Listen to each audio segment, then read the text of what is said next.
Hello friends! Welcome to ArtScene, a monthly web TV series celebrating art in the Hudson Valley. I'm your host, Chronogram editor Brian Mahoney. Each month we'll bring you into artist studios, visit museums, talk about process with artists, and visit historic places of artistic significance. ArtScene is produced by independent filmmaker Stephen Blauweiss.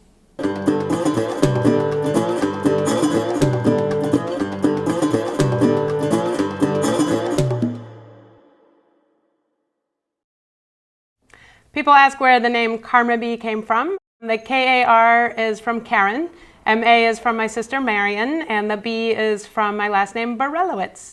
And karma is a nice word that came out of it. I believe in karma. And bee, Karmabee.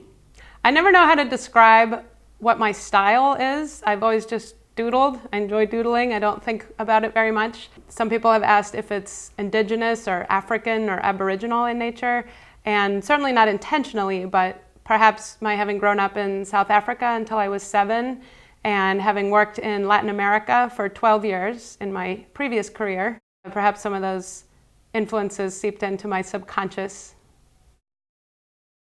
I have almost 100 designs. About 60 of them I print on note cards, and about 6 of them are my top sellers for baby clothes and kids t-shirts.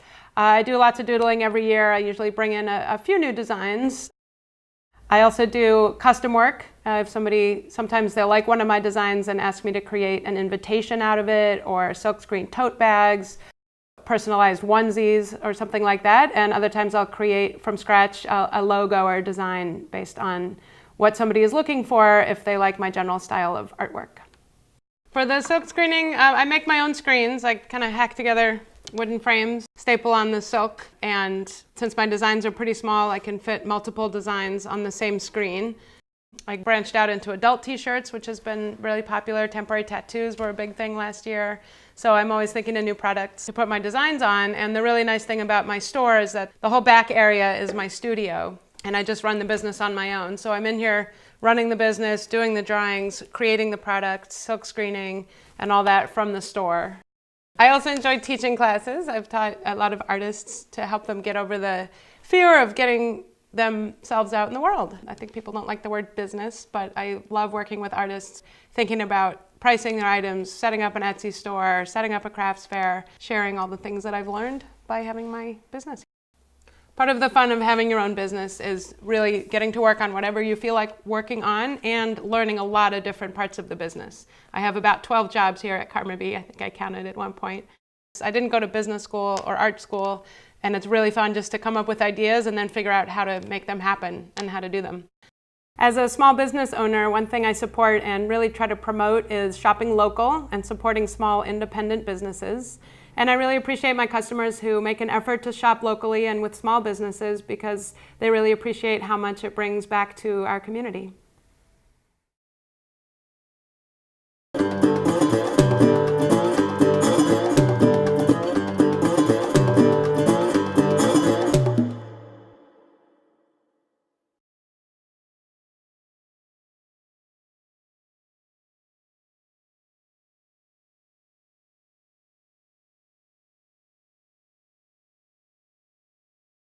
This is one of a number of paintings that Mckean did referencing gambling or games.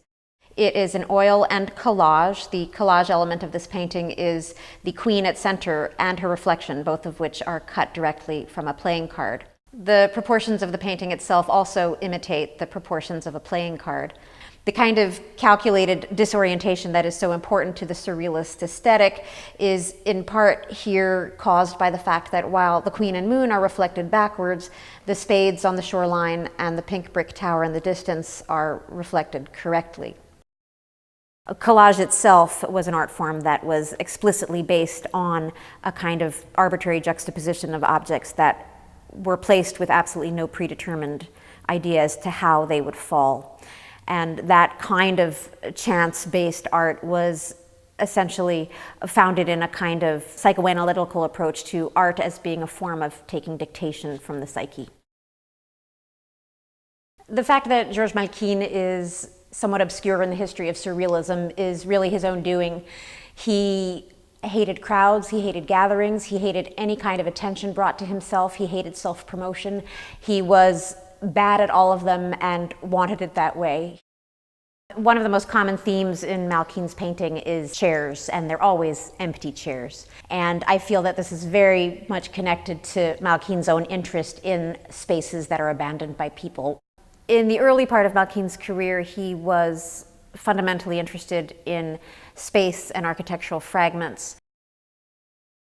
Later in life, when he started painting again in 1948, he developed a much more broad thematic base. He experimented in abstraction, he experimented with nudes, and he experimented in portraiture. The portrait is something that he ultimately turned back on itself to be, once again, architectural representation in his series, the demeures, or the dwellings, which are simply buildings with no people in them, but they're named after people.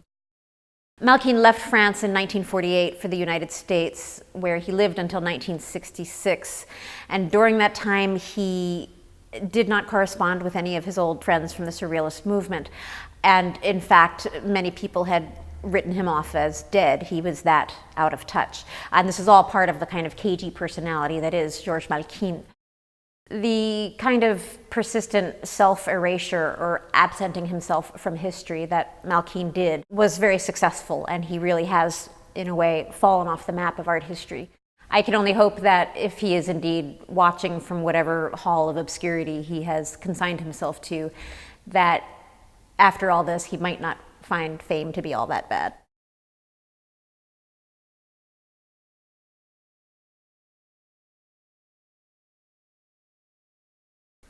I got to know my father as a person, not as a surrealist.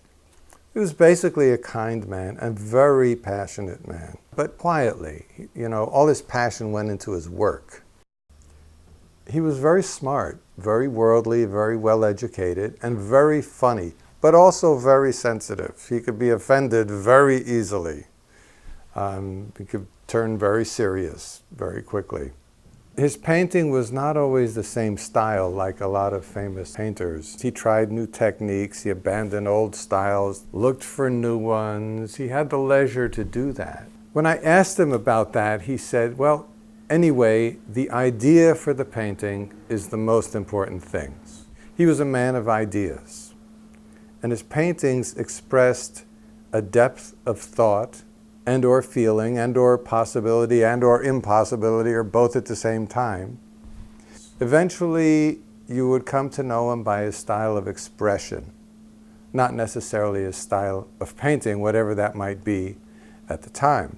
And not all of his paintings were surrealistic. Some were just graphic or stylistic propositions. André Breton said of him that he had a brilliant gift for expressing the ineffable. His paintings came from his inner explorations.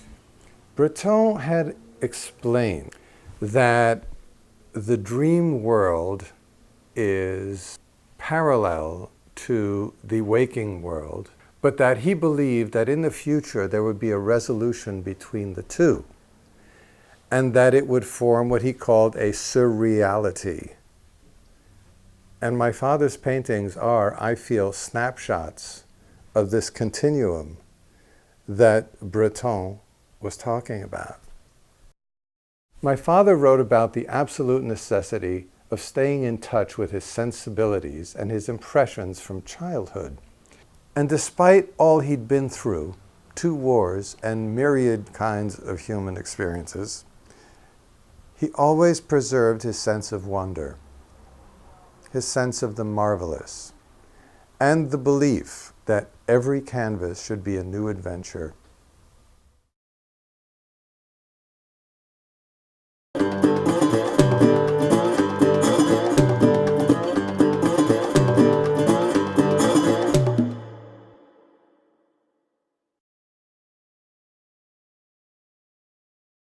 So you don't have to go to the city to see great art. You can come right here to Peekskill. The goal of the institution is really to create much more of a global dialogue.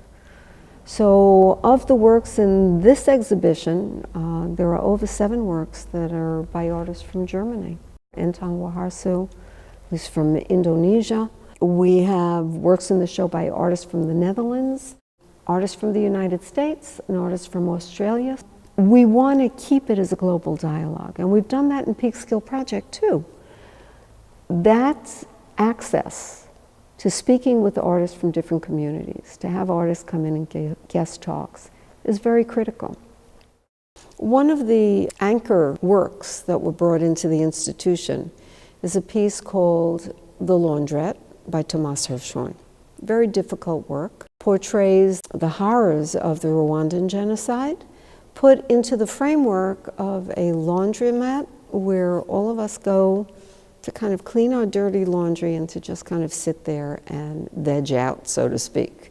Looking at the dryers and the washers and not really paying attention to the realities of what's around us. That particular work has been the groundwork for some of our educational programs, specifically with seniors in high school, teaching them how the arts can make such an important statement politically that can change the way society looks at what is going on and what the realities are, and can change it. So among our educational programs, we have drawing classes on Wednesday evenings. We have a live arts day where artists come in, they produce the art in front of you. This is a resource in the community, and it's a resource for the community. We open the doors of people who are poets, playwrights, to really take a look and use the art as a backdrop for the very creative work that they do. And then we bring in actors and actresses to perform. And the audience can move from one place to another, from one artwork to another, and it stretches the imagination in a very, very different way. Because we're a young institution, it gives us a real benefit. We're not locked into anything. We don't have a script that we have to follow. We're always looking to do new things. We're always looking to explore new avenues. People come to us with ideas, and it's, yeah, that sounds exciting. Why wouldn't we do that? I mean, there is now a sculpture walk through the city of Peekskill. And there are now 4 major works on the waterfront that was supported through this grant so that Peekskill can become a landmark visitor site in the community. What the arts have done in the development of the community, I think, has been really substantive. There's a lot of excitement, and I attribute that a lot to the arts. So when artists come here and they give talks, it's a group of 35 people. When we have performances, when we have writers writing about the works, doing original scripts, and having actors come and perform them, you can do it in an intimate setting, and you can benefit from exposure to wonderful works of art. So we hope everybody will come visit us.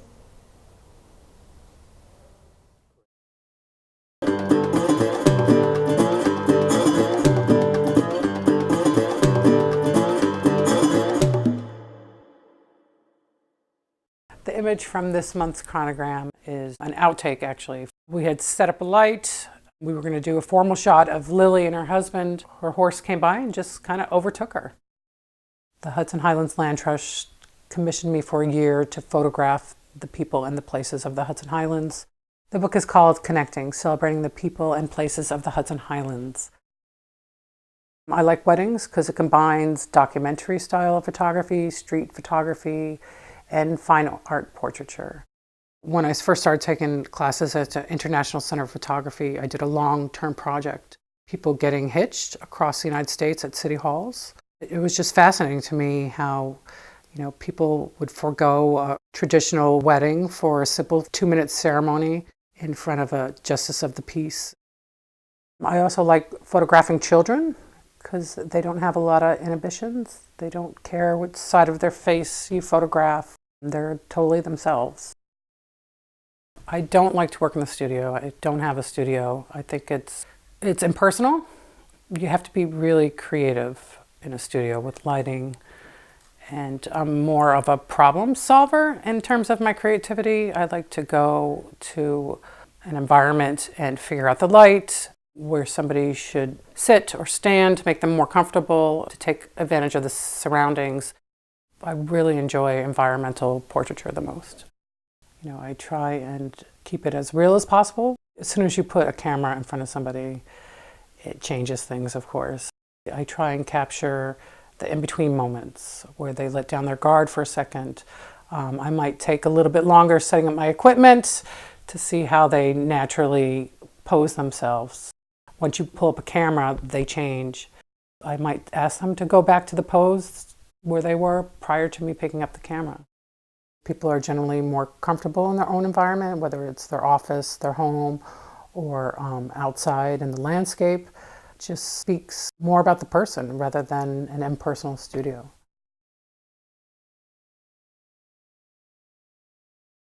We hope you enjoyed the show. Tune in each month for a new episode uncovering the artistic community of the Hudson Valley. And remember, buy local art.